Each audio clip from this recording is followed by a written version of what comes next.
Welcome back. It's the Field of 68 Offseason Grades. Today we are discussing the Wisconsin Badgers. Rob Doster's here. I'm Greg Waddell. Let's run through the list of additions and subtractions for the Badgers. They bring a lot back, Rob. Now, this team did not do anything special last year. They were not an NCAA tournament team, but they're going to have a chance to take a big jump this year, given all the returnees. I'm talking Chucky Hepburn. I'm talking Stephen Crowell. I'm talking Connor Essegian, who could be in line for a breakout year. They also get Max Klesmit and Tyler Wall back. Those guys are old. And if I know one thing, age is a good thing in this era of college basketball. They've got some newcomers that matter as well. AJ Storr is one of the most quietly spectacular portal ads of this entire offseason. Gus Yalden is a freshman that a lot of people like. He's at La Lu, a big man, 6'8", has some really nice footwork, an offensive repertoire that is advanced for his age. And if you're speaking to departures, Rob, there's not much here. Johnny Davis's brother Jordan is gone. Carter Gilmore is gone. But I mean, everything else is back, plus the additions we mentioned. Do you think that this is one of those cases of it's a good thing everybody's back from a bad team and there is a leap forward to make? Or do you think this is one where maybe you would have liked to see a little churn, create some bigger roles for some of these newcomers? I am so torn on what this Wisconsin team is. On the one hand, you're bringing back all five starters, right? When you are Wisconsin, what you kind of do as a program is you get a bunch of guys come in and they grow and they develop and they become these fourth and fifth year seniors. And by the time they get to that point, they are all league guys. Sometimes they're all American guys. And you're back to being a team that can compete and win Big Ten titles. You're back to being a team that can compete and make runs to the Final Four. Shout out to Frank Kaminsky. Shout out to Sam Decker, guys like that. And I think in theory, that's what you're kind of seeing with this group, and that's what Gard is trying to do, right? Chucky Hepburn is back again. Stephen Crowell is back again. Connor Essegian, really good freshman year. He's back. Tyler Wall feels like he's been there for 37 years. He's back again. Max Klesmit is back. Like there's a lot of good pieces that are coming back from a 20 and 15 team. And that's where I'm kind of stuck on this, right? Like, where does the leap come? Where does the big time improvement come from? Who is going to get significantly better that will take this group from being just okay in the Big Ten to being a team that can compete for a Big Ten title, right? Because if you're bringing back all this talent, that's what you should be doing in theory. So that's kind of where I'm at with it. Like, they're going to be good. I'm going to have them as a back end preseason top 25 kind of a team. I think that if you are power ranking the Big Ten right now, I think that Wisconsin, they're not in the tier of Purdue and Michigan State. But once you get past that, I think that you can make an argument for them against anybody else. I think that they're kind of in that like 3 to 5 range somewhere in the league. They're going to be one of those teams that finishes 12-6 in the conference. And depending on how things break down, they're going to be a 3 seed in the Big Ten tournament, maybe a 6 seed in the Big Ten tournament, right? Just in that kind of second tier range in the conference. I'm not ready to say they can compete for a league title. I am ready to say that they are going to be a team that wins 24 to 25 games this year. I don't think that is something that is that crazy to say. And here's why I think so. I am very in on AJ Storr. I'm a Big East guy. I've watched a lot of Big East basketball. I watched a bunch of St. John's last year. AJ Storr is a guy that is an explosive scorer, is a very good shooter, a little bit streaky, but a very good shooter, and a guy that I think is exactly what this Wisconsin team kind of lacks on the wing, right? You know, with Tyler Wall and guys like that and Max Klesmit, like, they can go out there and do a job. They're versatile. They're kind of what you expect out of a Wisconsin 4-man, right? A Wisconsin wing. I think Connor Essegian, lights out shooter, not really a guy that's going to be able to get to the rim, not really a big athletic dude, right? Chucky Hepburn, really good point guard, not necessarily like I break you down, get into the paint, kind of go create something on your own guy. And that's what you're getting a little bit in AJ Storr. So I'm in on him. I think he is a great fit for what this team needed. And I think that he is a guy that can be, all of a sudden you're basically looking at a situation where I think you got 6 guys that can get you double figures on any given night. And when you are a program like Wisconsin, I think that's kind of what you need to be able to win. So I'm in on them.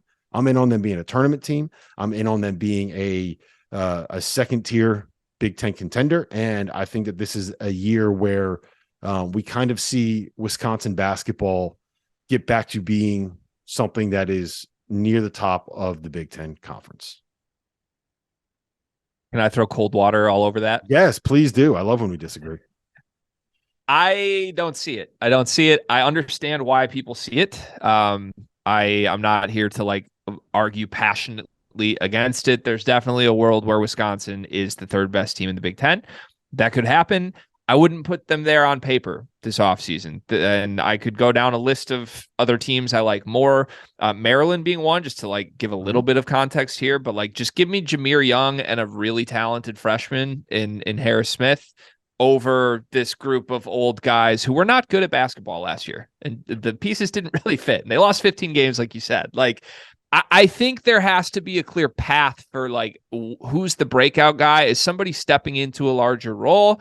And AJ Store's the obvious one. I'm with you. I love his game. I think he's one of the absolute best ads anybody got this season. This might be a little rude to say. I'm a little confused why AJ Store chose Wisconsin and a Wisconsin team that returns everybody. Like, I think there's a lot of better offensive systems that could feature him and possibly put him in the NBA that also has larger roles available than a Wisconsin offense. Now, that's not to say Greg Gard can't do it. We saw Johnny Davis be an absolute superstar. And if you've paid any attention to what Johnny Davis has done since he's left Wisconsin, it's pretty miraculous how good he looked at Wisconsin. But I still think there's too many guys that are going to play a lot of minutes on this team that I just don't think are quality Big Ten players or quality high-level D1 players. Tyler Wall's a guy who was really promising a couple of years ago, really regressed. I think if he's playing 25 to 30 minutes for you nightly right now, you're not a very good basketball team. I think one of the biggest variables of this group heading into the season is how much will Connor Essegian and AJ Store play together, because they are somewhat redundant. They play a similar position. Store has a much better off the dribble package than Essegian does. I think they would pair together really nicely, but then you're going a little smaller if you play those two alongside Hepburn. And you've got Klesmit, you've got Wall, you've got Crowell. I think Gus Yalden's going to need minutes in the front court. In order to make room for all four of those guys, to me, you almost need to stick one of the two of Essegian and Store off the bench. If these guys are both 30-minute a game guys, then I think I buy that there's a jump for Wisconsin. If one of them's playing 20 minutes and one of them's 25, 26, I think this could get ugly and look a lot like the team last year that they were. So we'll see. I want to ask you about Chucky Hepburn, because for all that we've talked about this roster, the guy we haven't really mentioned is the guy who I think Wisconsin would tell you was their best player last year. People expected him to be a big-time breakout guy before last season. It didn't really happen. Do you buy that Chucky Hepburn can be the best player on a team that can be third in the Big Ten like you said they might? I would make the argument that he was Wisconsin's leading scorer, but he wasn't necessarily their best player. I think that if you look at kind of the impact that Stephen Crowell and Tyler Wall have, especially defensively with Tyler Wall and, you know, the passing ability that you get out of big guys, I would make the argument that they were probably better players, but I don't think there really is a best guy on this Wisconsin team. And I think that's what makes them dangerous, is you can't really scheme against one person. And if you give me a group where you can put out there, let's just say that the lineup is Chucky Hepburn, Connor Essegian, AJ Store, Tyler Wall, and Stephen Crowell. You got five guys out there that can go get you 15 to 20 on any given night. And if you are defending them, that can get really complicated when you don't know where it's going to come from. They can pick and choose matchups. They can pick and choose mismatches that they want to buy into. So I like it in theory. I also like Indiana in theory, right? I also like Illinois in theory. I also think that Maryland in theory is really good. And I don't think that there is a clear-cut third best team, which is like, so I'm not saying that I think Wisconsin is the third best team. I think that they are right there in the mix with those other teams that I just mentioned. And if they end up third, I don't think it's going to be that much. It'll be like a 1-game difference in the standings from the team that finishes 6th or 7th. So I think that they'll be in that mix. And you mentioned breakout guys. To me, it's AJ Store. To me, he's the X factor for this group, right? Because he is the guy that brings a different dimension. He's the guy that brings something that you didn't have last season that can change what this group is. So it's not just running back a team that won 20 games. Yeah, that's the key question. I think that's fair. I'm very curious. Like we talked before we clicked record on this. They essentially bring all 5 starters back. They add a guy who I think very clearly should be a starter. Who do you think comes off the bench from this group? Like, is there a chance AJ Storr is like 6th man extraordinaire since he's the new face and all 5 guys are back? Or what would you do if you were Greg Gard? I would probably, it would be one of Storr or Connor Essegian, because I just think you start with like your defensive lineup and then you kind of figure it out from there.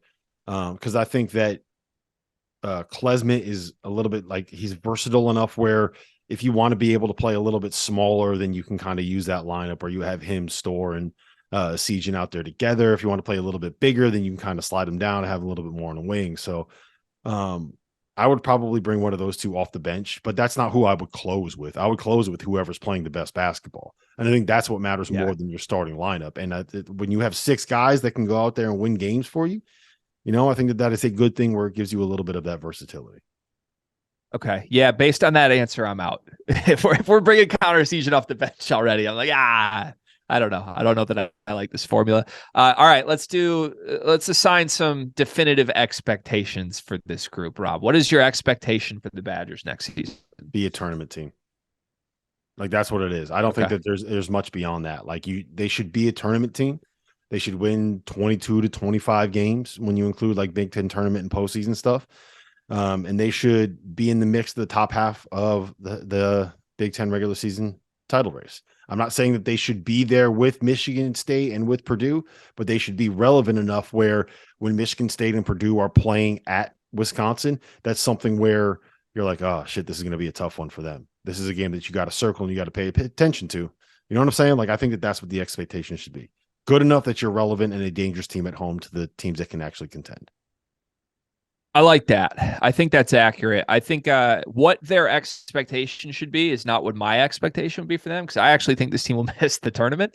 But I think it's make the tournament. I think it's also factor into the Big Ten again, because I do think this conference is beyond the 2 at the top. It's wide open. Mm-hmm. 3rd is for the taking. And I think they're honestly, there's a lot of dialogue about Big Ten teams in March right now.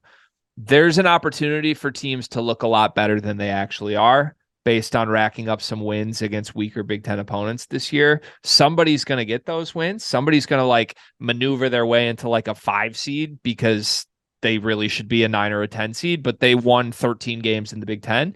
Wisconsin's going to have more experience than anybody, and we've seen Greg Gard do it before. So I'll leave it open. Factor into the Big Ten race is my expectation. Who's the X factor on this team? It's AJ Storr. We talked about that. It's AJ. Like, just if he can step in and be the difference maker and be that kind of go-to scorer, create your own floor spacing, versatile, like can play maybe guard 2 through 4 in some situations, let you give you a little bit of a different look than what Wisconsin was last year, and be an impact scorer, then to me, it's him. It's him. I think there's a non-zero chance that he could end up being the leading scorer for this team next year. I think that he has a chance to be that good. And it might just be averaging 13 points a game, because when you're at Wisconsin, like, nobody averages more than 13 points a game. Right. That makes sense. All right. I have a different name yet again here for X Factor. I think it's Chucky Hepburn, because I think ultimately Chucky Hepburn decides where this team goes, no matter how good AJ Storr is. I think Chucky Hepburn's going to be in a huge on-ball role for as long as he's in a Badger uniform. I think he's going to shoot a ton of shots, and those shots didn't go in as much as they should have last year. And he really never developed anything beyond that. Like, I think there was a lot of hope this guy could be a facilitator in a way he just wasn't last year. He was basically a shot chucker, and the shots were not going in anywhere near the prolific rate that they need to for him to be valuable to a winning basketball team. I don't know if that is still in there somewhere. I mean, there were flashes of that big time down the stretch 2 seasons ago. Last year, none of that was there. Hopefully adding a guy like AJ Storr makes Chucky Hepburn's life a little easier. But, I don't like to play the tampering game always, Rob. There were definitely some rumors afloat that Chucky Hepburn might leave this program in the offseason. He's back in a Badger uniform, but I think how this season goes will largely be because of what Chucky Hepburn ends up becoming this season. let's give them a grade. What's your grade for the Badgers this offseason? A solid B+. I think that getting AJ Storr gives you the kind of player that they needed to target in the portal. I think bringing back all 5 starters is something that is good. You didn't lose anybody in the portal that you wanted to keep, but you also didn't completely upgrade the talent on the roster. You're basically betting on the guys that you have, which is fine if you are Purdue and you won the Big Ten regular season title and Big Ten tournament title, and the guy that you're running it back with is the National Player of the Year that averaged 22, 12, and 2 blocks and completely dominated everybody in that Big Ten conference. So it's different when you're Wisconsin, but you got everybody back. You got the guy that you targeted in the portal. You got it done early, and you got a team that's good enough to be able to make an NCAA tournament. Solid B+. Could be worse, could be better. This is back-to-back that we agree. Spot on. B+ is the number or the letter that I had down here. You nailed it, Rob. I don't like when you nail it, but you nailed it. We'll see what happens. I do feel weird I gave them a B+ after saying I think they're going to miss the tournament. But hey, that's Wisconsin basketball. Hey, look, all you're saying is they're going to be a little bit better from a 20-win team. Exactly. We'll see what happens. If you enjoyed this video, there's plenty more just like it. We are doing this for every preseason top 25 team and pretty much our next 20 most exciting teams to talk about as well. That's on the Field of 68 YouTube channel. Do us a favor, click subscribe while you're over there so that you can keep paying Rob Doster's bills. And occasionally I get a little bit of that as well. So thank you for watching. This was the Field of 68's offseason grades. For Rob Doster, I'm Greg Waddell. We'll see you next time.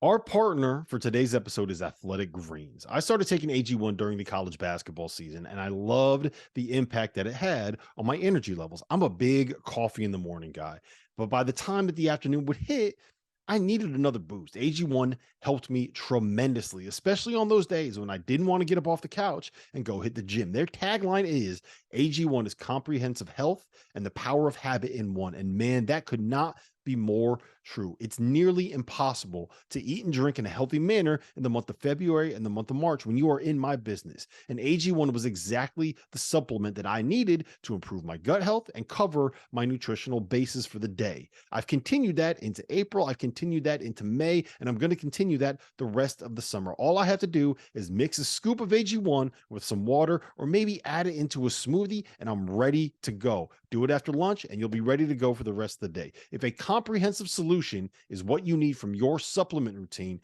then Athletic Greens is giving you a free 1-year supply of vitamin D and 5 free travel packs with your first purchase. Go to athleticgreens.com/field68. That's field 68 FIELD, the number 6, the number 8, and you can get yours now. So check it out and help support this show. Thanks.